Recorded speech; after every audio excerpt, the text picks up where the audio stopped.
دشمن پہچاننا بہت ضروری اس لیے ہے کیونکہ جب تک آپ پہچانیں گے نہیں اس کے حربوں کو نہیں پہچانیں گے. دشمن ہر دور کے اندر خوف اور ہراس پھیلانا چاہتا ہے. کوفہ میں اگر ہم جا کر دیکھیں کہ کوفہ کے اندر جناب مسلم جب پہنچے اور بہت بڑی تعداد ہے جناب مسلم کے ساتھ، لیکن اچانک سے آپ دیکھتے ہیں کہ لوگ جناب مسلم کو اکیلا چھوڑ دیتے. کیا فرق تھا، کیا وجہ تھی؟ لوگ تو وہی تھے، لوگوں میں تو کوئی فرق نہیں. کوئی فوج آئی کوفہ میں، کوفہ پہ کسی نے حملہ کیا تھا، کچھ بھی نہیں ہوا تھا، سب ویسے ہی تھا. صرف ابن زیاد لعین آیا کچھ لوگوں کے ساتھ. پہلی بات تو اسے انٹر ہی نہیں دینا ہونا چاہیے تھا انہیں، لیکن اس کو انٹر ہونے دیا. کیوں دیا؟ کیونکہ اس نے لبادہ ایسا اوڑا ہوا تھا. اس نے اپنے آپ کو اس طرح نہیں آیا کہ میں آ رہا ہوں، مجھے یزید نے بھیجا ہے. نہیں، لوگ سید الشہداء کا انتظار کر رہے تھے. لوگ چاہ رہے تھے کہ وہ آئیں گے، آرام سے آئیں گے. یہ بھی اسی طرح لبادے میں آیا کہ کسی کو محسوس نہیں ہوا، اور آتے ہی اس نے جو ہے وہ دارالامارہ پہ قبضہ کیا، نامہ دیا اور بولا سب ختم. جو پہلے گورنر تھا اس کو ہٹا دیا. پھر اس نے اپنے بندوں کو معاشرے میں پینیٹریٹ کیا، جاسوس، اور انہوں نے خوف پھیلانا شروع کر دیا آہستہ آہستہ. آپ دیکھیں ہزاروں کا لشکر، ہزاروں کی تعداد، اور پھر جناب مسلم اکیلے رہ گئے. کیا کیا؟ کچھ لوگ تھے، اگر وہ عوام صحیح ہوتے تو مسلم کو پتہ نہیں جناب مسلم کے ساتھ مل کر ابن زیاد کا کیا حال کرتے. یہاں ان فیکٹرز کو سمجھنا بہت ضروری ہے جان محترم کہ کیا چیز تھی. خوف پھیلا دو، خوف و ہراس معاشرے میں قائم کر دو. طاقتور ہیں، یہ کر لیں گے، وہ کر لیں گے، سب کچھ یہ ہو جائے گا. اور قرآن اس کے بالکل اپوزٹ آپ کو موٹیویٹ کر رہا ہے. کیا کہہ رہا ہے؟ ان الاولیاء، اللہ کا، لا خوف علیہم ولا ہم یحزنون. اللہ کے جو ولی ہیں انہیں کوئی خوف نہیں ہوتا اور کوئی حزن نہیں ہوتا. دونوں چیزیں، خوف کا تعلق فیوچر سے ہے، حزن کا تعلق پاسٹ سے ہے. یعنی پچھلے گزشتہ کسی بات پر ملال ہو یا آنے والے کوئی خوف ہو نہیں ہے. تو آج دنیا کے اندر اس خوف کو کریٹ کیا گیا ہے، بنایا گیا ہے خوف. اور خوف نفسانی بیماری ہے، خوف نفس کے اندر ہے. ابھی کسی کو خوف لگتا ہے کس چیز سے؟ اندھیرے سے خوف ہے کسی کو. اندھیرے میں کیا ہے؟ کچھ بھی نہیں ہے. روشنی کا نہ ہونا اندھیرا ہے نا، روشنی کرتے ختم ہو جائے گا. لیکن بچے کو ڈر لگتا ہے میں اندر نہیں جاؤں گا، پتہ نہیں کیا ہے، کچھ بھی نہیں ہے الگ ہے، لیکن اس کو خوف ہے. اب اگر آپ کو ختم کرنا ہے خوف، مولا کائنات علی ابن ابی طالب علیہ الصلوۃ والسلام، اللہم صلی علی محمد، امام ارشاد فرماتے ہیں کہ جس چیز سے تمہیں خوف ہو اس میں کود پڑو. جس چیز سے خوف ہے اس میں کود جاؤ. اندھیرے سے خوف ہے گر جاؤ، فلانی چیز سے خوف ہے گھس جاؤ. یہ بہت امپورٹنٹ ہے. یہ بہت سارے خوف عام زندگی میں بھی ہیں، ہماری عام زندگی میں. میں یہ کروں گا یہ نہ ہو جائے، یہ کیسے کروں گا، یہ بات کیسے کروں گا، میں پہنچوں گا کیسے. آج کا تو جوان انگزائٹی میں بہت زیادہ ہے، ڈپریشن اس کو فوراً شروع ہو جاتا ہے. جاب کے لیے جا رہا ہے، پڑھنے جا رہا ہے، ایگزام دینے جا رہا ہے، کوئی کام کرنے جا رہا ہے، کوئی بات بولنے کے لیے، وہ اتنا زیادہ پہلے سے اس کو ڈپریشن ہو جاتا ہے کہ وہ بات نہیں کر پاتا. لیکن اگر آپ کو دنیاوی معاملات میں بھی کامیاب ہونا ہے تو آپ کو اپنے خوف کو کھانا پڑے گا. کھا جائیں اس خوف کو. یعنی کوئی چیز ہے کہ میں نے یہ کام کرنا ہے، اچھا کام کرنا ہے، محنت کرنی ہے، کوئی پروجیکٹ کرنا ہے، کوئی پیپر ہے، ایگزام دینا ہے، کوئی انٹرویو دینا ہے. خوب یہ خوف، اگر خوف آ رہا ہے اس کو کھا جائیں اپنی زندگی میں. جو خود ختم کریں گے تو یہ اوور کم ہو جائے گا آپ کے لیے. میں روڈ پہ کیسے نکلوں گا، میں سڑک پہ کیسے جاؤں گا، میں فلانا کیسے ہوگا، گاڑی کوئی یہاں سے مار جائے گی، کوئی وہاں سے مار جائے گی. اگر سب یہی سوچتے رہے تو گھر سے کوئی باہر نہیں نکلے گا. تو آپ کو اپنے خوف کی ٹریٹمنٹ کرنی پڑے گی. یہ نفسانی مشکل ہے. نفس کے اندر انسان خوف اگر انسان کو ہو تو صرف خدا کا ہونا چاہیے. انسان کو خدا کا خوف ہونا چاہیے. خدا دیکھ رہا ہے، خدا ہر جگہ دیکھ رہا ہے، خدا کے پاس جانا ہے، خدا کو جواب دینا ہے. خوف خدا کا ہونا چاہیے. جیسے ہم لوگ عام زندگی میں یہ جملہ بھی استعمال کرتے ہیں کہ یار خدا کا خوف نہیں ہے. سب کا خوف ہے، خدا ہی کا خوف نہیں ہے. ہر چیز کا خوف ہے، خدا کا خوف نہیں ہے. دشمن بھی جانتا ہے. دیکھیں دشمن سائیکالوجی بڑا سائیکیٹرسٹ ہے. دشمن آج کا دشمن تو ویسے بھی بہت زیادہ انسان کے ذہنوں، اس کے وجودوں کو کنٹرول کر رہا ہے. ذہن کو کیسے کنٹرول کیا جائے. خوف کو پوری دنیا میں کریٹ کیا انہوں نے، کتابوں کے ذریعے سے، باتوں کے ذریعے سے، ہالی ووڈ کی موویز کے ذریعے سے خوف بنایا. ہم سے طاقتور فوج کسی کی نہیں، ہم یہاں بھی جا سکتے ہیں، ہم وہاں بھی اڑ سکتے ہیں، ہم یہ بھی کر سکتے ہیں. خوف ہے نا یہ خوف. ابن زیاد نے خوف کریٹ کیا. مار دیں گے یا تلواریں دے دو یا پھر مار دیا جائے گا. یعنی آپ سوچیں اپنا اسلحہ دے رہے ہیں، بھائی اسی اسلحے سے مار دیتے.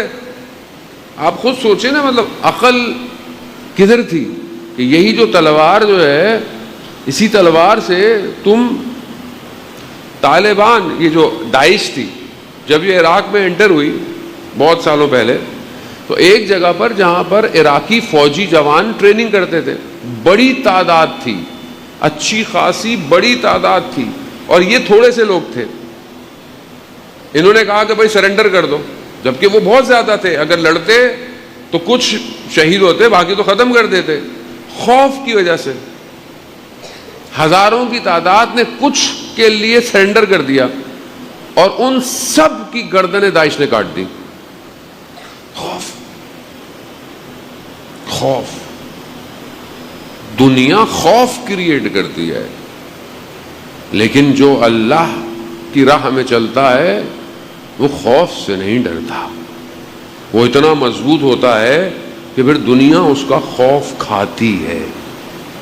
سید الشہداء روز عاشورہ سب شہید ہو گئے، خود بھی زمین پر، مگر اتنی شجاعت تھی کہ دشمن کے دل میں خوف تھا، قریب آتے ہوئے بھی ڈر لگ رہا تھا.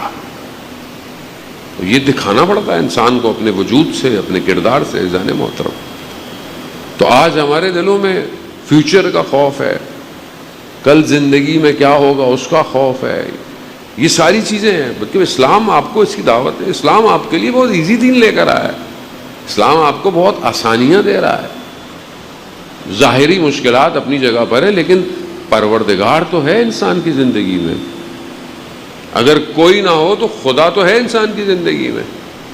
اصل یہی ہے کہ انسان اگر اللہ کے ولی کے لیے اپنا راستہ اختیار کرتا ہے تو خدا خود اس کی نصرت کرتا ہے. انبیاء اولیاء کا کام کیا ہے؟ اللہ کے ولی کا کام کیا ہے؟ کہ من الظلمات الی النور، یعنی تاریکیوں سے نور کی طرف لے کر آئیں، نور کی طرف لے کر آئیں. دنیا آج اسی نور کا انتظار کر رہی ہے، وہ نور کہ جو پورے عالم کو روشن کرے گا، وہ کہ جس کا وجود ہے، جو خود پردہ غیبت میں ہے، لیکن ہمیں اپنے آپ کو اس قابل کرنا ہے کہ وہ نور ہمیں نظر آ سکے. ہم اتنے زیادہ اپنی زندگی میں مصروف ہو گئے ہیں، ہم اتنے زیادہ اپنی کاموں میں پھنس چکے ہیں کہ ہمیں امام نظر نہیں آ رہے. انسان خود اپنے آپ کو اس قابل کر سکتا ہے کہ وہ امام کے وجود تک پہنچ سکتا ہے. اللہم صلی علی محمد وآل محمد. تو عزیزان محترم، بہرحال ہم ہم نے امام تک پہنچنا ہے اور امام کے خیمے میں داخل ہونا ہے، تو اس کی بہرحال ڈفرینٹ سلاٹس ہیں. ایک اجتماعی ہے، ایک انڈیویجول ہے، ایک انسان کی فیملی کا سسٹم ہے۔ اب ہمیں اپنے آپ کو دیکھنا ہے کہ کیا ہم سب جگہ بہتر ہیں کہ نہیں ہیں۔ بعض لوگ مسجد میں بہت اچھے ہیں لیکن اجتماع کے اندر اچھے نہیں ہیں، بعض لوگ اجتماع میں اچھے ہیں مگر عبادت میں اچھے نہیں ہیں، بعض دونوں جگہ اچھے ہیں مگر اپنے گھر میں اچھے نہیں ہیں، اور پھر کچھ سب جگہ پہ اچھے ہیں مگر اپنی تنہائی میں اچھے نہیں ہیں۔ تو جو امام کو چاہیے، امام کو پورا پیکج چاہیے، امام کو ایسا نہیں چاہیے کہ ایک طرف سے کمزور ہو ایک طرف سے نہیں، کیونکہ جو لوگ امام کی خدمت میں جائیں گے ان کے وجود بہت پاک ہوں گے، بہت باطن ہوں گے۔ روایت آپ نے سنی ہوگی، دوبارہ آپ کی خدمت میں پیش کرتا ہوں۔ امام محمد باقر علیہ الصلوۃ والسلام ارشاد فرماتے ہیں، اللہم صلی علی محمد وآلہ یا علی یا علی۔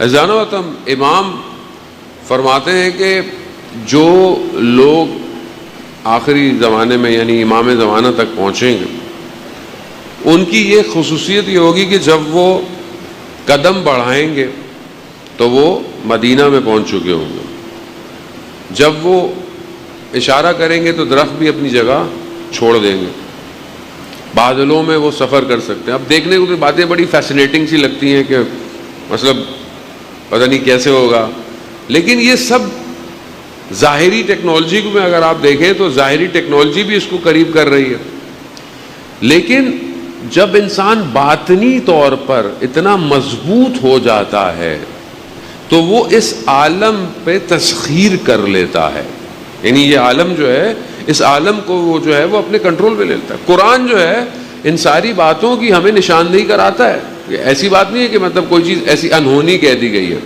مطلب حضرت سلیمان کا جو واقعہ ہے کہ تخت بلقیس کا جو واقعہ ہے کہ اس تخت کو لے کر آؤ، کیونکہ وہ آنے والی تھی اور ان کو دعوت دی تھی انہوں نے اسلام کی یا مذہب کی، اور وہ آنے والی تھی تو انہوں نے کہا کہ بھئی کوئی ہے جو اس کو لے کر آئے ان کے تخت کو۔ تو ظاہر ہے جب ان کے آنے سے پہلے اگر ان کا تخت پہنچ جائے گا تو ویسے ہی مطلب ان کا ایمان کیا مضبوط ہوگی، بولیں گے یہی حق کا انسان ہے۔ تو جتنے بھی ان کے پاس تو جن بھی تھے، باقی مخلوقات بھی ان کے کنٹرول میں تھی، تو کسی نے بولا آدھا دن لگے گا، کسی نے بولا کیا لگے گا، لیکن قرآن کہتا ہے کہ ایک شخص بیٹھا ہوا تھا اور اس نے کہا کہ میں پلک جھپکتے لے آؤں گا، یعنی پلک جھپکتے میں اس تخت کو لے آؤں گا، اور اس کے بعد کتاب کا تھوڑا سا علم تھا، قرآن کی آیت ہے، قرآن اس کے بعد کتاب کا تھوڑا سا علم تھا۔ اچھا وہ لے کے کیسے آیا؟ یہاں تک تو سبھی سنتے رہتے مگر وہ لایا کیسے، یعنی کیا ہوا؟ کچھ ہوا تو ہوگا نا۔ وہ کہتے ہیں کہ بہرحال روایات جو روشنی بیان کرتی ہیں کہ زمین جو ہے وہ پھٹ گئی، یعنی جگہ چھوڑ دیا زمین نے، اور ان کے لیے وہ جو تخت تھا وہ بالکل ایسے ہو گئے جیسے ہاتھ سے پکڑنا ہے، زمین ہٹی، تخت کو کھینچا، پلک جھپکتے آ گیا۔ یعنی یہ زمین، آسمان، یہ مٹی، یہ سب فارمولاز پہ چل رہی ہیں، یہ موومنٹ ہے نا، یہ سب ہمیں لگتا ہے سب ایسا ہے، لیکن اللہ کے نزدیک سب فکس ہے، ڈیجیٹل ہے۔ اب سائنس ترقی کر گئی ہے کہ دنیا کا ایک میدار ہے، یار اب دنیا کا ایک میدار ہے، اسی طرح گلیکسی کا ایک سرکل ہے، اس سے باہر نہیں نکل سکتی، اس سے پیچھے، اتنا کیلکولیٹڈ ہے، ذرا سا ادھر ہو جائے سورج کی گرمی ختم کر دے، باہر چلا جائے سردی اس کو ختم کر دے۔ تو یہ سب فارمولیز ہیں۔ اب جو اپنے آپ کو اس قابل کر لے کہ وہ ان کائنات کے فارمولوں تک پہنچ جائے، جیسے آپ اے آئی کا دور ہے، جس کے پاس اچھا پرومپٹ لکھنا آتا ہے وہ اتنا اچھا اے آئی بناتا ہے، پرومپٹ پر ہے نا، اے آئی تو پرومپٹ پہ چل رہا ہے۔ آگے اپلیکیشن بھی آپ کے پاس پیڈ ہونی چاہیے، جتنا پیسہ دیں گے اتنی اچھی آپ کو اے آئی کی اپلیکیشن ملے گی، لیکن پرومپٹ جو اچھا لکھ سکتا ہے وہی سب کچھ کر سکتا ہے۔ اب جس کے پاس اس کائنات کے پرومپٹ ہوں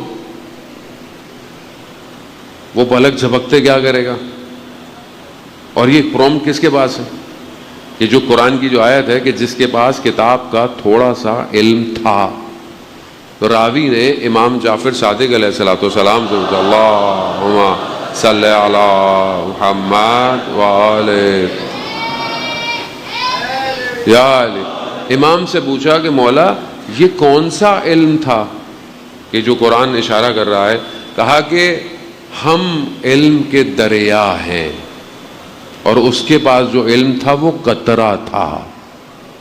تو اب آپ کو اگر کائنات کے پرومپٹ چاہیے تو اہل بیت سے کنیکشن جوڑنا پڑتا ہے، اور جب کوئی امام زمانہ کے لیے ہو تو اس کے لیے یہ پرابلم نہیں ہے، لیکن سب سے زیادہ امپورٹنٹ یہ ہے کہ آپ کا برین ان ساری چیزوں کو ڈیزالو کر سکے۔ آپ اپنے ذہن کو جیسے کل میں نے آپ کو خدمت میں عرض کیا کہ دشمن کا کام ہے آلودہ کرنا، نجاست، ناپاکی، غلط تھاٹس، چیزیں آپ کے ذہن میں ڈالنا، آپ کی آنکھوں کو آلودہ کرنا۔ آنکھ تو ظاہر ہے ایسی چیز ہے کہ اگر کوئی فریم سامنے آ جائے تو اتنا آسان نہیں ہوتا اسے ڈیلیٹ کرنا، یہ کہیں نہ کہیں ریکال کرتا رہتا ہے۔ اس لیے کہتے ہیں کہ انسان اپنی آنکھوں کی حفاظت کیا کرے، یہ مت سمجھے نہیں مجھے تو کچھ نہیں ہوتا، میں تو مضبوط آدمی ہوں، نہیں جانے محترم۔ بہرحال شیطان اسی طریقے سے انسان کے اندر نفوذ کرتا ہے۔ ابلیس جو ہے وہ کسی کو نہیں چھوڑتا۔ بڑے بڑے اولیاء کی خدمت میں، بڑے بڑے علماء کے پاس ایک عالم دین کے سامنے آیا اور یا علی، ابھی میں پھر کچھ بولوں گا، پھر لوگ کلپ کاٹیں گے اور پھر اس کے بعد پھر کچھ اور بنا دیں گے، صلوات بھیج دیں محمد والے محمد۔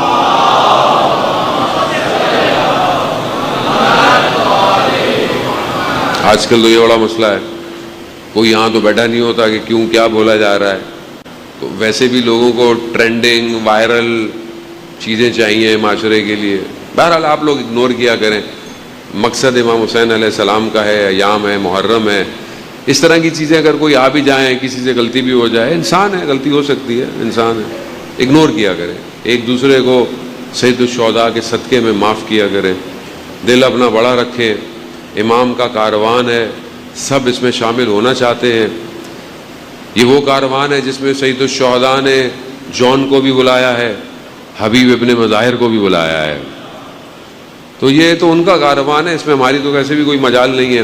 ہو سکتا ہے ہماری پوری مجلس قبول ہی نہ ہو، بچے کا چھوٹا سا نعرہ قبول ہو جائے، پھر ہم کیا کریں گے؟ تو اس لیے بہرحال ان ساری چیزوں کا خیال بھی رکھنا ہے۔ جان محترم، اب آپ دیکھیں کہ یہ نجاست جب پینیٹریٹ کی جاتی ہے، تو عالم دین تھے، انہوں نے کہا کہ ابلیس ان کے سامنے آ گیا، تو ان کا تم میرے وقت ضائع کرتے ہو، تم مجھ سے جیت نہیں سکتے۔ تو ان کا نہیں میں، آپ میرے سے بحث کریں، مباحثہ کریں، مناظرہ کریں۔ مناظرہ کیا، شیطان ہار گیا۔ کہا میں نے آپ کو کہا تھا ابلیس کو کہ تم نہیں جیت سکتے میرے سے۔ کہا مجھے پتا تھا میں آپ سے جیت نہیں سکتا، لیکن میں آپ کا وقت آکوپائڈ کرنا چاہ رہا تھا، میں آپ کا وقت لینا چاہ رہا تھا، یہ وقت میں آپ کا لے لوں گا تو پھر کیا ہوگا؟ تو بالکل ایسے ہی ہے، ابلیس وسوسے کرتا ہے، سازش کرتا ہے۔ آپ کے دل میں حب اہل بیت ہے، آپ ٹوٹل نقصان میں نہیں ہو سکتے کبھی بھی، یہ یاد رکھیے گا، کبھی بھی نہیں ہو سکتے۔ جس من ماتا حب آل محمد ماتا شہیدہ، تو یہ آپ کو پتا ہونا چاہیے کہ آپ بہت قیمتی ہیں، اس قیمتی خزانے کو ابلیس لوٹنا چاہتا ہے۔ تو آپ کبھی بھی اپنے آپ کو نہیں بیچے کہ اتنی بہترین چیز آپ کے پاس ہے، اہل بیت کی محبت ہے، اس سے آپ پتہ نہیں دنیا میں کیا کر سکتے ہیں۔ تو آپ مولا کائنات کی گناہ کی لذت بہت تھوڑی دیر کی ہے، مگر پچھتاوا بہت طولانی ہے۔ تو آپ اپنے آپ کو نہ بیچیں جانے محترم، یہ آلودگی ہٹے گی، ذہن فوکس کرے گا تو خود بخود آپ اپنے آپ کو اپنے امام تک پہنچائیں گے۔ ہمیں بس اس کی سٹرگل کرنی ہے کہ ہم آیا اپنی زندگی میں اس کو پیٹرن کو ڈیزائن کیسے کریں۔ یہ پیٹرن ہے ایکچولی۔ تو آپ کی زندگی میں عبادت اپنی جگہ، اجتماعیت اپنی جگہ، حقوق العباد آپ کے اپنی جگہ، اور بہرحال آپ کے لیے باقی ساری چیزیں۔ تو انسان انٹرنل سٹرکچر سے اپنے آپ کو واضح کرے کہ انسان کا اندر کا سٹرکچر بہت امپورٹنٹ ہے، اس کے اوپر میں کتنی انویسٹمنٹ کر رہا ہوں۔ یعنی آپ اپنے ظاہر پہ انویسٹمنٹ کرتے ہیں، کپڑے اچھے پہنتے ہیں، صاف ستھرے رہتے ہیں، خوشبو لگاتے ہیں، کچھ بھی، بہرحال انسان ظاہر ضروری بھی ہے، لیکن باطن پر انویسٹمنٹ کرنا بہت ضروری ہے۔ آج معاشرے کے اندر جو پرابلم ہے جان محترم، بہت پرابلم ہے، اخلاقی پرابلم بہت زیادہ ہیں، ہم بہت زیادہ مشکلات کا شکار ہیں، ڈومیسٹک وائلنس اتنا زیادہ ہو چکا ہے، گھروں کے مسائل اتنے زیادہ ہیں، ظاہر ہے لوگ ہم سے کنسلٹنسی کرتے ہیں، بہت مشکلات ہیں۔ اس کی ایک وجہ سب سے زیادہ انسان کا کردار صحیح نہ ہونا، اور کردار کپڑوں سے نہیں بنتا، کردار برانڈ سے نہیں بنتا، کردار اخلاق سے بنتا ہے، اخلاق سے۔ رسول خدا حضرت محمد مصطفیٰ صلی اللہ علیہ وسلم،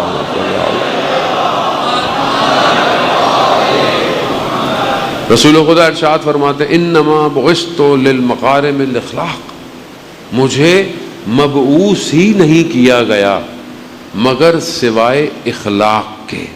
اخلاق کیسا اخلاق ہے؟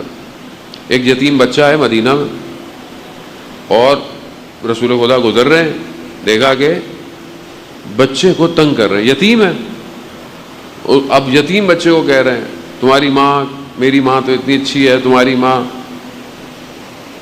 میرے والد تو ایسے ہیں، تمہارے والد، اب وہ بیچارے کے والد ہی نہیں ہے۔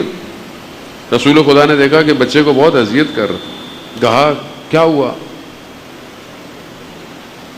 کہا میرے والد کا انتقال ہو چکا ہے، میری بہن بڑی ہو گئی، اس نے بھی شادی کر لی، میری والدہ نے بھی کر لی، تو میں ویسے بھی اکیلا ہوں، اور اس سے بڑی مشکل یہ مجھے اذیت کر رہے ہیں، تکلیف دے رہے ہیں۔ رسول خدا نے کیا کہا؟ تم آج کے بعد میری اولاد ہو، تم آج کے بعد میرے بچے ہو، تم آؤ۔ گھر لے گئے، جناب سید کی خدمت میں کہا کہ جیسے باقی بچے ہیں، انہوں نے اس کو لباس پہنایا، اچھا خوراک دی، کھانا دیا، بہرحال اس کو ایسی عزت دی۔ اور جب کہتے ہیں کہ رسول خدا رحلت فرما گئے تو وہ اتنا چیخ چیخ کے روتا تھا، کہتا تھا کہ آج میں یتیم ہوا ہوں۔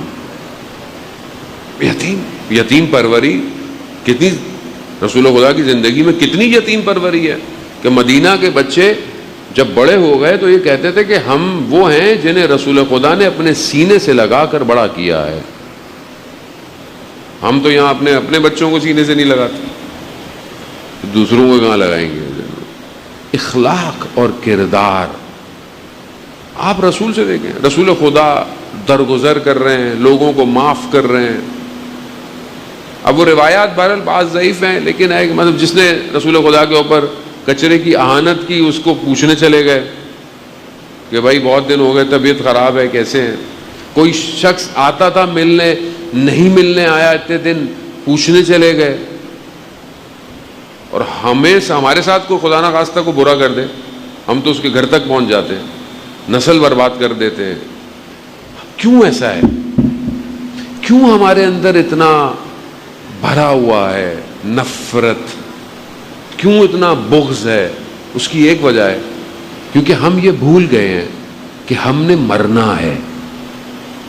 ہم سمجھتے ہیں کہ سب کچھ یہی دنیا ہے، اس نے میرے ساتھ اچھا نہیں کیا، اس نے میرے احترام نہیں کیا، ہم ان کے گھر گئے، اس نے ہمارے ساتھ اچھا رویہ اختیار نہیں کیا۔ اور جب انسان کے بچے بڑے ہو جاتے ہیں، شادیاں ہو جائیں، تو پھر ان کے گھر والوں نے ہمارے ساتھ یہ کیا، اس کے گھر والوں نے ہمارے ساتھ یہ کیا، اور یہی معاشرہ ہے دیکھیں آپ کے سامنے۔ کیوں؟ کیونکہ انسان بہت چھوٹی سوچ رکھتا ہے، بہت چھوٹی سوچ۔ انسان اللہ کے لیے زندہ نہیں ہے۔ اگر آپ کوئی نیکی کر رہے ہیں کسی کے ساتھ تو آپ یہ مت کہیں کہ میں تمہاری وجہ سے کر رہا ہوں، میں خدا کی خاطر کر رہا ہوں، اور جب میں خدا کی خاطر کر رہا ہوں تو مجھے نتیجہ لوگوں سے نہیں لینا، مجھے نتیجہ خدا سے چاہیے، خدا سے چاہیے۔ تو معاشرہ کتنا بہتر ہو جائے گا جان محترم۔ معاشرہ کردار سے ختم ہوتا جا رہا ہے، اور جب سے یہ سوشل میڈیا آیا اور جب سے یہ ڈرامے آئے ہیں، انہوں نے تو برباد کر دیا ہے جان محترم، سب ختم ہو گیا ہے۔ حلال حرام، حرام حلال، آہستہ آہستہ آپ دیکھیں جو آج ہو رہا ہے معاشرے کے اندر۔ کیوں؟ یہ لوگ کوئی باہر سے نہیں آئے، یہ یہیں سے اٹھے ہوئے، جب صحیح دین تبلیغ نہ ہو تو یہی مشکلات ہوتی ہیں زیادہ. ممبر کا تقدس ہے زیادہ محترم، ورنہ بہت ساری معاشرے کی ایسی برائیاں ہیں. میں آپ کی خدمت میں عرض کروں، ممبر کا تقدس کرنا پڑتا. تو انسان اپنے انٹرنل پہ انویسٹمنٹ کرے، اخلاقیات دے کے، اخلاق کی 4 کتابیں پڑھ لے جانے محترم. بہرحال آپ انبیاء اور ائمہ کے اخلاق دیکھیں. امام حسن مجتبیٰ علیہ الصلوۃ والسلام، اللہم صلی علی محمد. شام سے شخص آیا، اتنا پروپوگنڈا تھا کہ امام کے سامنے آیا اور امام کو پتہ نہیں کیا کیا کہنے لگا، مولا کائنات کو کیا کیا کہنے لگا. جب تھک گیا تو امام فرماتے ہیں لگتا ہے مسافر ہو، تمہیں جگہ چاہیے ہوگی، تم سفر سے آئے ہو، تمہیں خوراک بھی چاہیے ہوگی، تمہیں لباس بھی چاہیے ہوگا، تمہیں واپس بھی جانا ہوگا، تمہیں اس کا بھی سامان چاہیے ہوگا. اب جب اس نے دیکھا کہ میں نے تو اتنا برا والا کہا اور اس کے بعد یہ آگے سے ایسا میرے ساتھ ہے، تو وہیں جھک گیا اور کہا خدا بہتر جانتا ہے اپنی رسالت کو کہاں اتارنا ہے. اخلاق ہے، کردار ہے. اسی طرح امام حسنی کی بات ہے. امام حسن بیٹھے ہوئے ہیں ایک باغ کے پاس اور ایک جانور کتا آیا، امام کھا رہے ہیں کچھ تو امام اس کو بھی دے دیتے ہیں، وہ آیا ہے تو اس کو بھی دے دیا. تو ایسے میں 2 لوگ آ رہے تھے مولا سے ملنے، انہوں نے دیکھا کہ جانور امام کو اذیت کر رہا ہے، انہوں نے اس کو مارا کہ یہ بھاگے یہاں سے، الگ ہو جائے، دور ہو جائے. تو امام نے کہا کیا کیا تم نے؟ کہا مولا آپ کو اذیت کر رہا تھا. کہا مجھے شرم آتی ہے کہ میں اللہ کے رزق کو خود استعمال کروں اور اس کی مخلوق میرے سامنے دیکھتی رہے. اخلاق ہے، کردار ہے. ایسے نہیں ہے کہ آج دنیا انہی کے راستے پر چل رہی ہے. تو ہم عزیزان محترم اگر امام تک پہنچنا چاہتے ہیں تو پہلی چیز ہے یہ جو آپ نے پرومپٹ ڈالنا ہے جس سے آپ کے لیے دنیا کھل جائے گی، تو پہلے اپنے آپ کو اس قابل کریں کہ آپ کو وائرس کوئی نہیں ہونا چاہیے. آپ اینٹی وائرس لگا لیں اپنے وجود میں. یہ پاک ہوگا، مصلی بچھے گا، سجدہ ہوگا، قرآن کھلے گا، قرآن آپ سے گفتگو کرے گا تو دنیا پھر آپ کے لیے کھلے گی. تب آپ کے لیے کھلے گی. اب آپ کو یہ کرسی، اب دیکھیں نا کہ آپ رہبر معظم شہید آیت اللہ خامنائی، خدا ان کے درجات کو بلند فرمائے، عزیزان محترم کتنا آپ دیکھیں ہر وقت قرآن. اب تو اردو کے اندر ٹرانسلیشن کے چھوٹے چھوٹے سے کلپ آ گئے. آپ غلطی بھی ہماری ہے، ہم بھی لوگوں کو تب پہچانتے ہیں جب وہ دنیا سے چلے جاتے ہیں. جب تک زندہ رہتے ہیں لوگ واقعی نہیں پہچانتا. حقیقت یہی ہے. آپ اردو کے اندر، فارسی دائرے نہیں آتے، اردو کے اندر آپ دیکھیں ٹرانسلیٹ ہے، کتنا زیادہ اصرار قرآن کی محفل، قرآن سننا، قرآن پڑھنا. اتنا فرماتے تھے کہ کچھ نہیں تو 5 آیتیں روز پڑھ لیا کرو. 5 آیتیں مگر پڑھو، اپنے آپ کو قرآن سے متصل رکھو. عزیزان موت، جس قرآن کو سید الشہداء نے نیزے پر پڑھا ہو اور ہم اپنی زندگی میں کھولے ہی نہیں، تو مجھے آپ بتائیں ہم کیسے امام زمانہ تک پہنچیں گے؟ یہ فارمولہ ہے عزیزان محترم. باقی ساری چیزیں اپنی جگہ امپورٹنٹ ہیں، سب کچھ امپورٹنٹ، لیکن اصل قرآن سے گفتگو تو ہو انسان. قرآن جب واقعات کو بیان کر رہا ہے، حادثات کو بیان کر رہا ہے، تو وہ ایسے بیان نہیں کر رہا. اور قرآن سورہ انبیاء میں خود فرماتا ہے کہ میں اس زمین کے اصلی وارث کی طرف پلٹا دوں گا. اب اس کے اندر ہمارا کردار کیا ہے یہ بہت ضروری ہے. سید الشہداء کربلا میں اس معرکے کو کمال پر لے کر آئے ہیں. آپ تصور کریں کہ رسول کے جانے کے بعد کیا کیا گزرا، کیا کیا ہوا. اگر اس کو ایلوبریٹ کرنے لگ جائیں تو آپ حیران ہو جائیں گے جانے موت. رسول کے جانے کے بعد بہت مقام پرستی، مقام یعنی مقام ڈیزگنیشن، پوسٹ پرستی، شہرت، دولت، یہ سب چیز ہوا، بہت کچھ ہوا پھر اسلام کے اندر. اور چیز ہوتا ہوتا گیا، اسلام ایک الگ اسٹرکچر ڈیزائن ہوتا گیا. اور ملک اشتر جیسی شخصیت، جب دیکھیں امام کا دور ہے، ملک اشتر کو کیا کیا انہوں نے؟ ختم کر دیا مصر جاتے وقت. یعنی اتنا مضبوط شخص کے مولا کائنات کو لرزا دیا انہوں نے. امام کے لیے بہت امپورٹنٹ ہے ملک اشتر. حضرت ابو ذر جو خود امت تھے، ان کو کیا کیا؟ جلا وطن کر دیا، نکال دیا نا، ربضہ کے ادھر بھیج دیا ان کو. یعنی آہستہ آہستہ ان شخصیات کو ہٹایا گیا. آسان نہیں تھا، یہ مشکل فیز تھے. یہ آج آپ کو تھوڑا تھوڑا سا کچھ نظر آتا ہے سمجھنے کے لیے. مثال تو کوئی نہیں دے سکتا صدر اسلام کی، لیکن ایک ایک کر کے ہٹانا شروع کیا. کیوں؟ یہ ہٹیں گے تو گراؤنڈ بنے گا. گراؤنڈ بننے جا رہا تھا.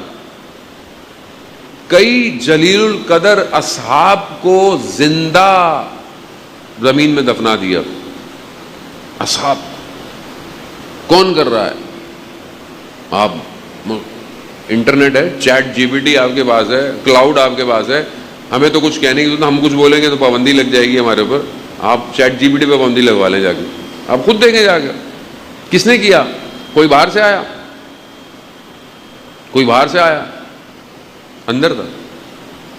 ایک ایک کر کے ایک ایک کر کے ایک ایک کر کر ایک ایک کر کر سب ختم کرو. ختم کیا. آسان نہیں تھا، بہت مشکل تھا. یہاں تک کہ امام حسن مجتبیٰ علیہ السلام کے اللہم صلی علی محمد وعلی محمد کہ خیمے میں امام کے نیچے سے امام کی جانماز کو کھینچ لیا گیا. امام کے خیمے میں کون لوگ تھے؟ کیا اسٹریٹجی تھی؟ یہاں تک، اور یہ سب امام حسین علیہ السلام دیکھ رہے ہیں. دیکھ رہے ہیں کہ اتنا بڑا بڑا کام ہو رہا ہے، یہ کچھ ہو رہا ہے، یہ کچھ ہو رہا ہے، اس کو یہاں، اس کو وہاں، اس کو ایسا کر. سید الشہداء یہ دیکھ رہے ہیں، بچپن سے دیکھ رہے ہیں کہ کیا ہو رہا ہے. گھر کا دروازہ جل رہا ہے. پھر اس کے بعد کیا ہوا، بابا کے ساتھ کیا ہوا، کوفہ میں کیا ہوا، پھر مدینہ میں کیا ہوا. سب دیکھ رہے ہیں کہ کیا کیا ہو رہا ہے. مقام پرستی کے لیے، ہر چیز کے لیے. مگر سید الشہداء نے بھی پھر ایسا سسٹم ڈیزائن کیا. دیکھیں دشمن ڈیزائن کر رہا تھا، یہ دشمن نے اسٹریٹجی ڈیزائن کی ہوئی تھی کہ اس نہج پہ میں لے آؤں گا کہ اسلام، نیا اسلام آ جائے گا. اسلام وہ کہ وہ چاہتے تھے وہ اسلام آ جائے گا اور قیامت تک کا یہی اسلام چلے گا. سب ختم کرتے جاؤ، سب ہٹاتے جاؤ، جو رکاوٹ آئے ہٹا دو. اور یہی کیا انہوں نے. امام کو مدینہ کے گورنر نے بلایا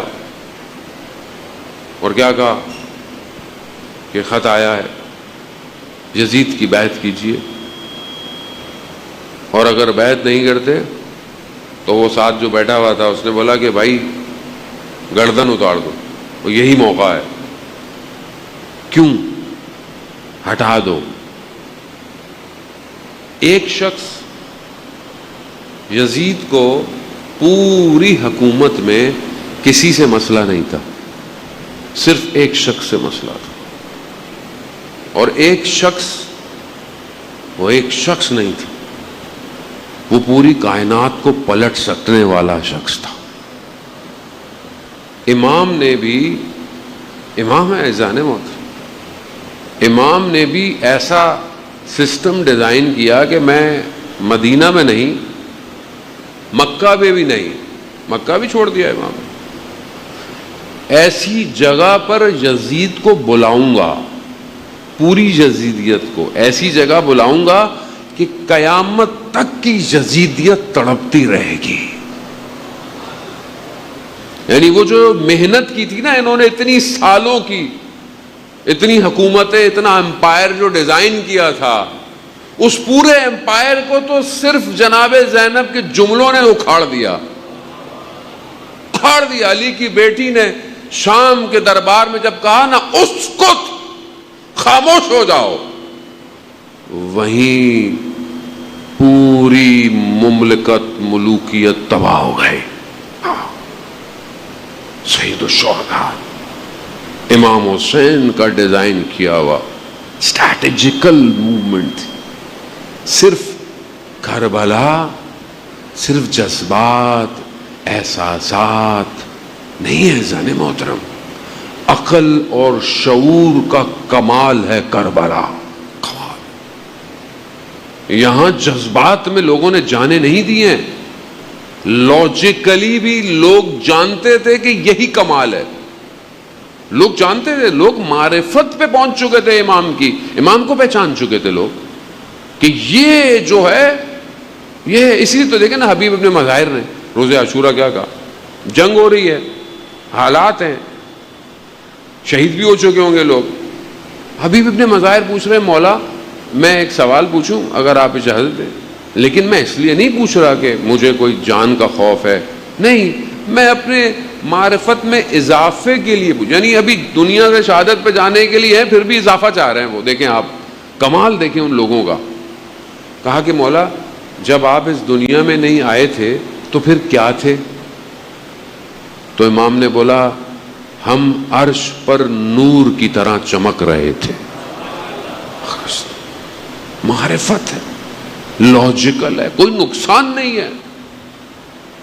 پوری اس سٹرکچر کو امام حسین نے توڑ، نہ صرف توڑا، نہ صرف 61 ہجری کے یزید کو توڑ دیا، قیامت تک کی یزیدیت اسی حسینیت سے گھبراتی ہے۔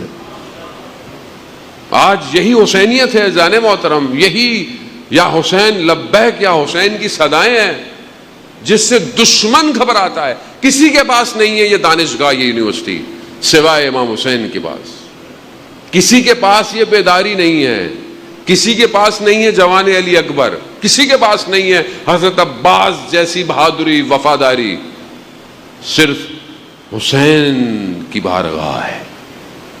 اور یہی بارگاہ ہے جس نے آج کے یزید کو بھی للکار دیا ہے، للکار دیا نا آپ کے سامنے، سائن کرتے وقت کیا بول رہا ہے؟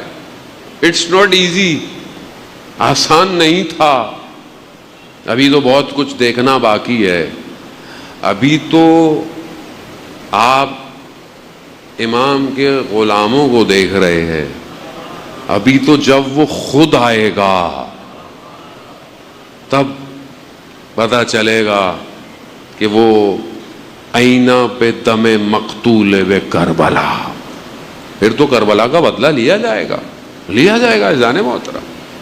ہم اپنے آپ کو اذان محترم تیار کریں، خدا کے لیے تیار کریں۔ بہرحال آپ تیار ہوں گے تو امام آئیں گے، ہم نے خود پہنچنا ہے۔ کل آپ کی خدمت میں عرض کیا، امام کو نہیں بلائیں، ہم خود امام تک پہنچیں، خود پہنچیں امام تک، خود اپنے آپ کو اتنا بڑا کر لیں، اتنا انہینس کر لیں، لاجیکلی، علمی طور پر، مانوی طور پر۔ بہرحال وقت بہت تیزی سے جانے محترم، 2 محرم، اور اپنے آپ کو اس کاروان میں شامل کریں۔ سفینۃ النجات حسین ہے، ہر دور میں نجات حسین ہے، بہت کریم ہے حسین۔ جو شخص امام کی زیارت پہ جاتا ہے، کل میں روایت شاید وہاں پڑھا کہ 3 جگہ امام حسین کی نگاہ ہوتی ہے، تین طرح کے لوگوں پہ۔ ایک وہ جو امام کی زیارت پہ جاتا ہے، خدا ہم سب کو کربلا کی زیارت نصیب فرمائے۔ دوسرا جو امام کے لیے گریہ کرتا ہے، امام خود اس کو دیکھ رہے ہیں، خود دیکھ رہے ہیں اس کو۔ آپ اپنے آپ کو کمتر مت سمجھا کریں، آپ بہت عظیم ہیں، آپ کی آنکھ میں آنسو یعنی امام حسین آپ کو دیکھ رہے ہیں۔ تیسرا وہ جو اس مجلس اس عزاداری کے لیے انتظام کرتا ہے. یہ سب جو والنٹیئر کام کر رہے ہیں امام حسین دیکھ رہے ہیں ان کو, کتنے گھنٹوں سے اسکاؤٹ لگی ہوئی ہے, انتظامیہ لگی ہوئی ہے, پولیس ہے, سیکیورٹی ہے, ہر شخص ویڈیو بنا رہے ہیں, ساؤنڈ والے, سبیلوں والے, پارکنگ میں کھڑے ہوئے ہیں, ہماری بہنیں بیٹیاں. آپ گھبرایا نہ کریں اگر کبھی کوئی آپ کو برا کہہ دیا کرے, امام حسین آپ کو دیکھ رہے ہیں, حسین دیکھ رہے ہیں. جو شخص پانی پلا رہا ہے, چائے پلا رہا ہے, حتیٰ جو شخص جوتے بھی سیدھے کر رہا ہے, امام حسین اسے دیکھ رہے ہیں. امام حسین بہت کریم ہے. امام حسین کے لیے چھوٹی بڑی مجلس نہیں ہوتی. امام حسین صرف دل کو دیکھتے ہیں. عزیزان محترم,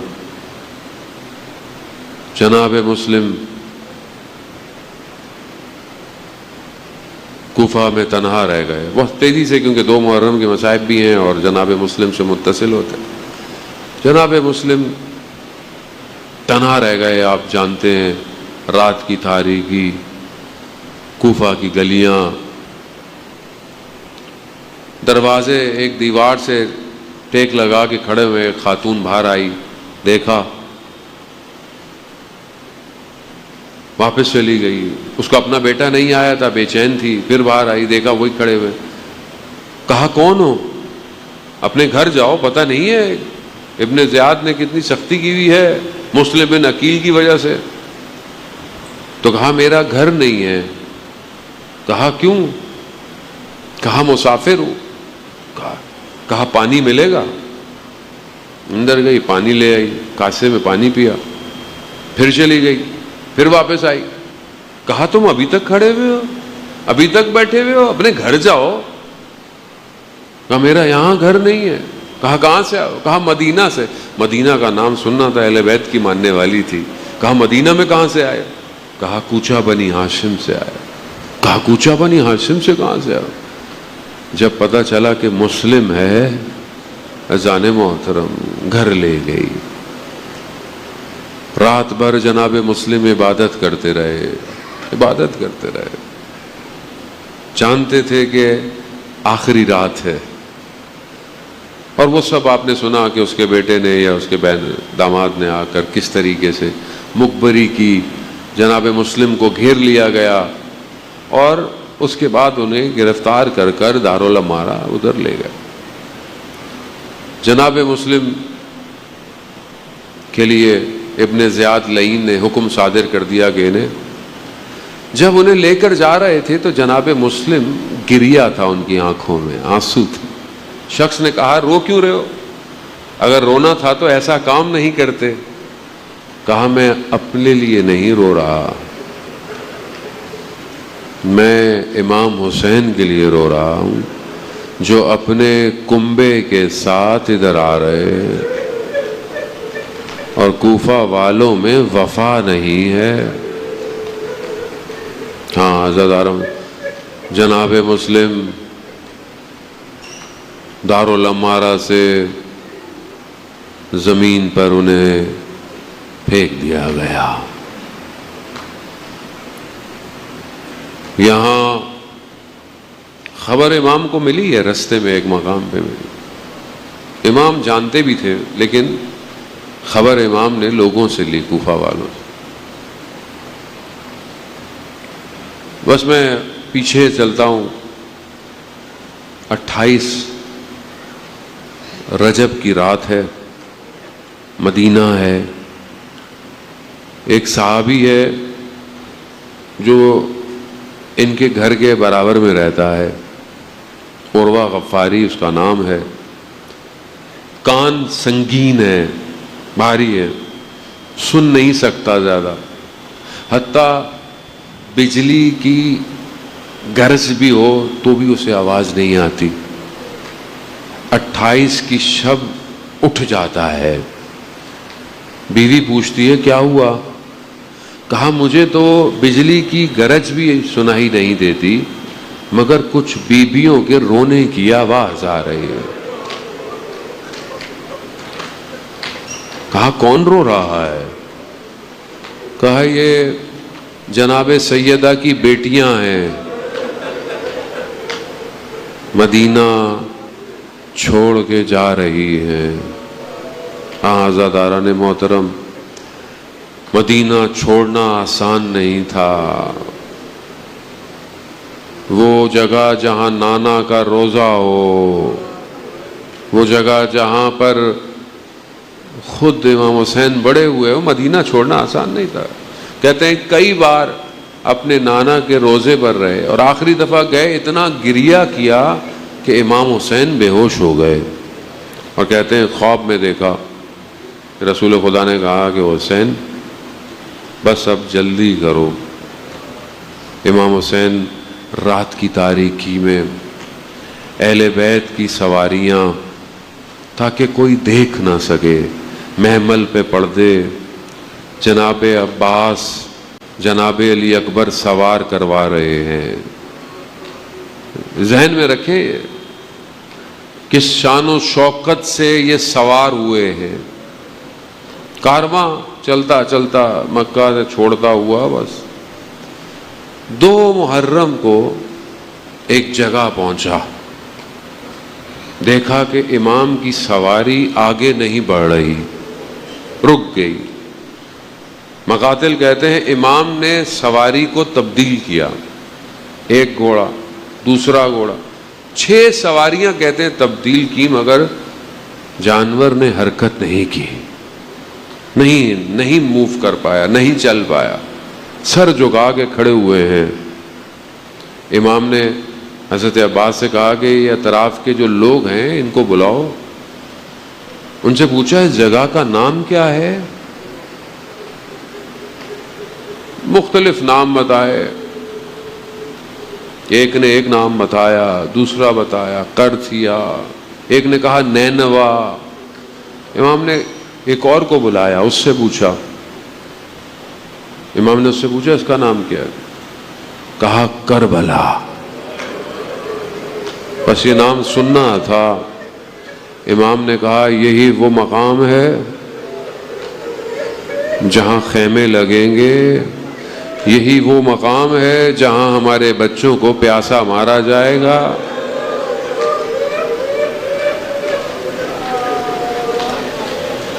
یہ وہ مقام ہے جہاں خیموں کو آگ لگے گی، جہاں اہل بیت اسیر ہو جائیں گے۔ یہ وہ مقام ہے۔ عزاداران محترم، پہنچ چکا ہے نا کارواں۔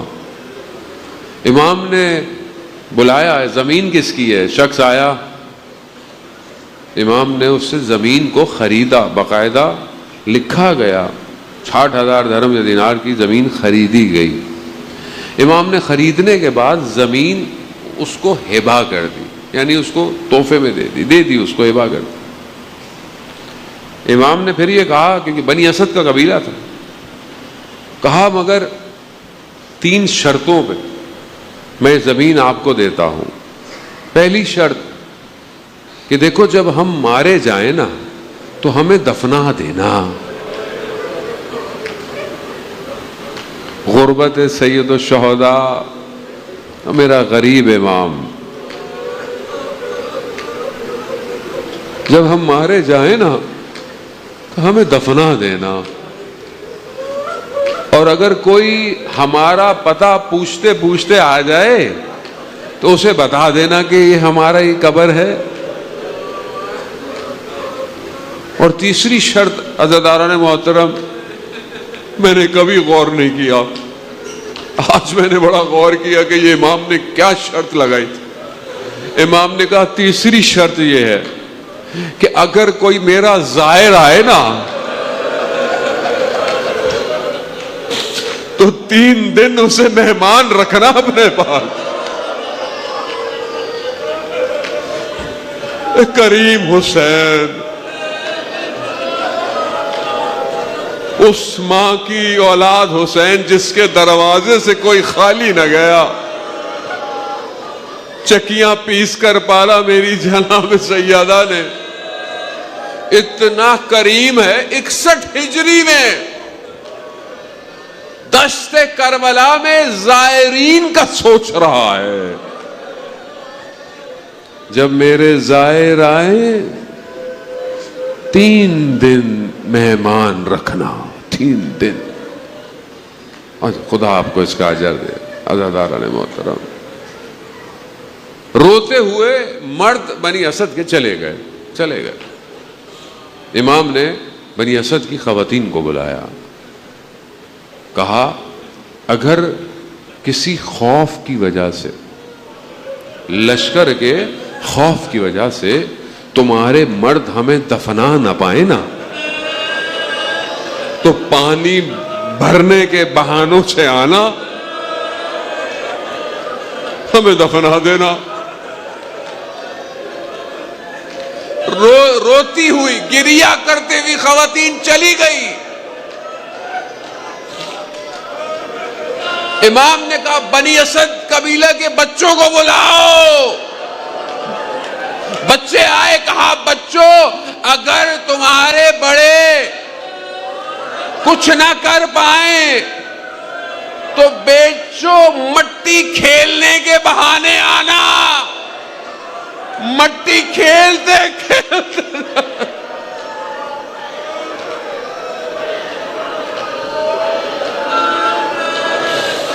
اے غریب حسین،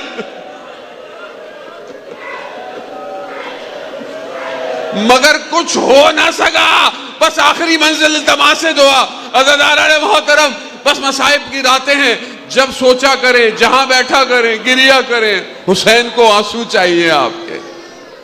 سارا سال سب کچھ کرنے کو ہے، گریا محرم کا انہی دن ایام میں. عزیزان محترم، 3 دن تک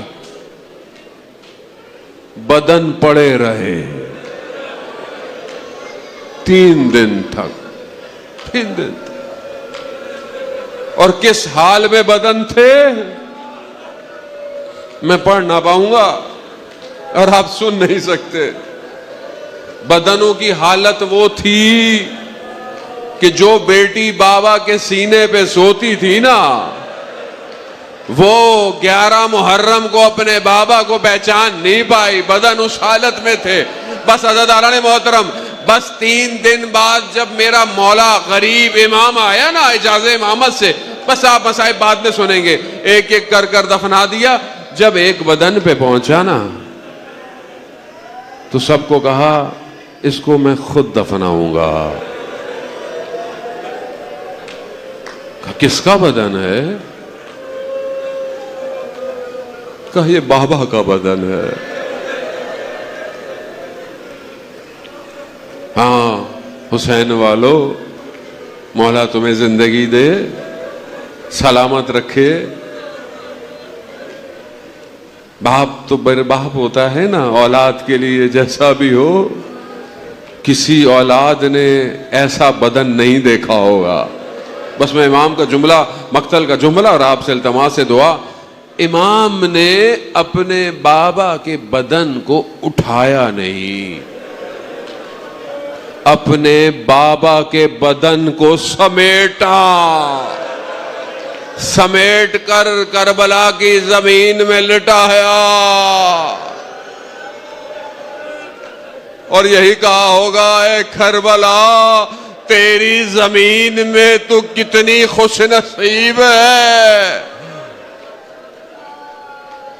سر موجود نہیں ہے کہ رخ قبلہ کیا جائے، کٹی ہوئی رگوں کو رخ قبلہ کیا.